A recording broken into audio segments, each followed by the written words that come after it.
যে গাড়ি ঋষি নিজেই ড্রাইভ করে, আজকেও তার অন্যথা হয়নি। রাজাভাতখাওয়া ক্রস করে হাই রোড ধরে সাঁই সাঁই করে গাড়ি এগোচ্ছে।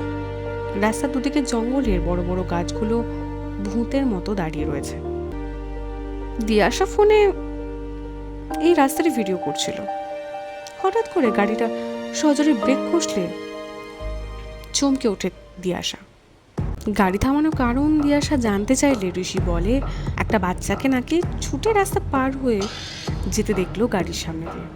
চকিতে ফোনে রেকর্ড করা ভিডিওটা চালিয়ে দেখে, কিন্তু কোথায় কোনো বাচ্চা নেই তো। তবে মিনিট 15 যেতে না যেতেই আবার দেখতে পায় একটা বাচ্চাকে। আর এবার শুধু ঋষি নয়, দিয়াশাও দেখতে পায় তাকে। চোখের নিমেষে ছুটে পার হয়ে গেল রাস্তাটা। যেহেতু দুজনের চোখেই পড়েছে, ভুল হবার সম্ভাবনা শূন্য বুঝে গাড়ি থেকে নেমে আসে ওরা। কিন্তু কোথায় কে?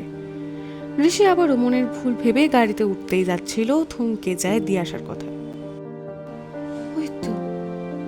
ওই তো বাচ্চাটা বলেই এগোতে শুরু করে। কিন্তু কোথায় বাচ্চা?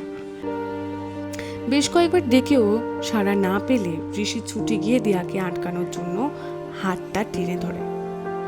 বাঁধা পেয়ে দিয়া দাঁড়িয়ে পড়ে আর চোখেতে মুখ ফেরায় পেছনের দিকে, আর ছিটকে দুপা পিছিয়ে যায় ঋষি।